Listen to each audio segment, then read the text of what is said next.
Hello there. Well, I couldn't get the Childbirth mod by Pandasama to work because I don't have Get to Work. Unfortunately, I think there's some features of that particular pack that could be used without Get to Work. I don't think that it should be you have to have Get to Work. I wish somebody would create a mod. There's a lot of different things about childbirth that could be more realistic that, you know, should be base game, basically. Anyways, I don't want the Get to Work pack. I just don't want it.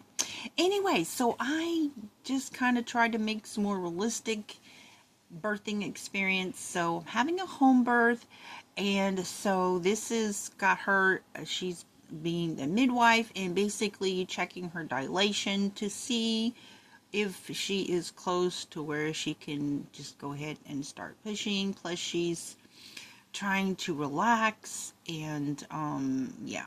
So then I think, and so there's a romance mod where they have swaying, and that was one of the features of the birthing mod is the swaying. So you have like the yoga ball where you sit on the yoga ball together, or that you sway, you know, with each other, with your husband or whatever. And so you can do the swaying with the romantic mod.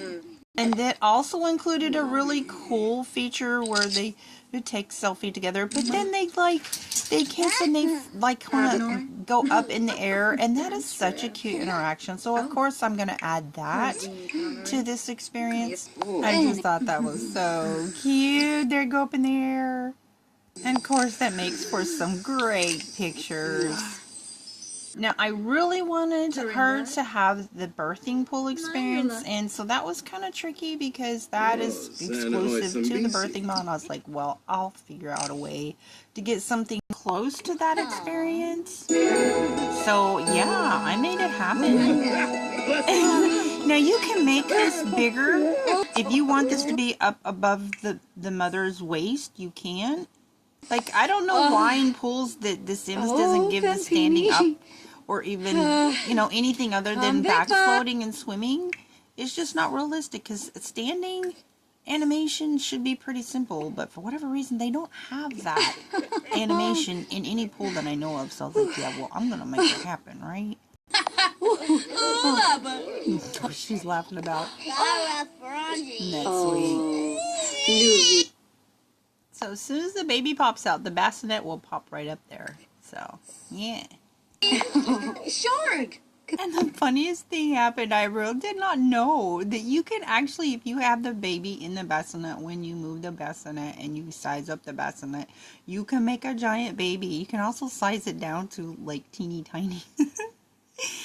And the baby will stay that size if you leave the build mode. It's hilarious. But when they pick it up, it will be the normal size, but when it's in the bassinet, it's going to be whatever size you make it. I did not know that till today, and I thought that was so funny. So here the bassinet's actually a little bit smaller than it should be, but you'll notice when she picks her up, the baby will be the normal size while she's holding it. But if you use the invisible bassinet, you can actually make a baby tiny. If you want to give it like the presence of like a preemie or whatever, you can make your baby tiny, because when it's laying in the bassinet, you can actually, if you can get the mod to work, that's the invisible bassinet, and you can like I've seen where you can have the newborns laying in a crib using the invisible bassinet, but you can make them tiny by sizing down your bassinet that's invisible. Anyways, see, she's holding it, he's normal size, but the bassinet's slightly smaller than normal. And little toddler Jay there, he's stinky, needs his diaper, and everybody in the room's complaining about the smell, but no one will change his diaper. Oh my goodness. Anyways, but see how the bassinet's smaller, but she's holding him his normal size. Yeah. Carrie's so happy. And there's like 6 newborn onesies from the Nifty Knitting Pack. Isn't it cute?